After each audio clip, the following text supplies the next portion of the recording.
গাঁথনি করার নিয়ম। গাঁথনি করার আগে কমপক্ষে ৬ ঘন্টা ইট ভালোভাবে ভিজাইতে হবে।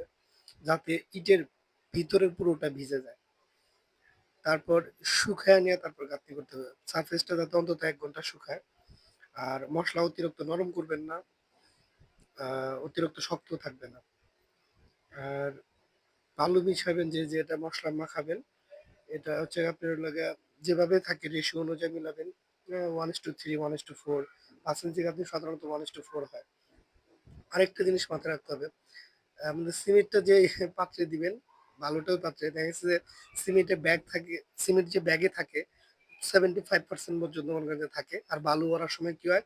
একদম 100% ফিল আপ করে ভরা হয়। সেক্ষেত্রে রেশিও কিন্তু ঠিক থাকবে না। আপনি যদি মনে করেন যে ১ বস্তা সিমেন্ট দিলেন আর আ ৪ বস্তা বালু দিলেন, তাহলে কিন্তু ওখানে কিন্তু মূলত ৪ বস্তা বালু হলো না, ৬ বস্তা বালু হয়ে গেছে।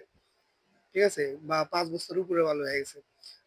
সিমেন্টটা যে লেভেলে থাকে বালুটা ঠিক ওই লেভেলে ভরবেন।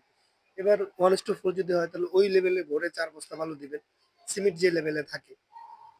আ আর বেশি বালু একসাথে অনেক মিলাবেন না। কারণ সিমেন্টের আ সেটিং টাইম হচ্ছে ৪০ থেকে ৪৫ মিনিট। তো আমার Facebook চ্যানেল বা YouTube চ্যানেলটা একটু ফলো করে দিবেন। আমরা এরকম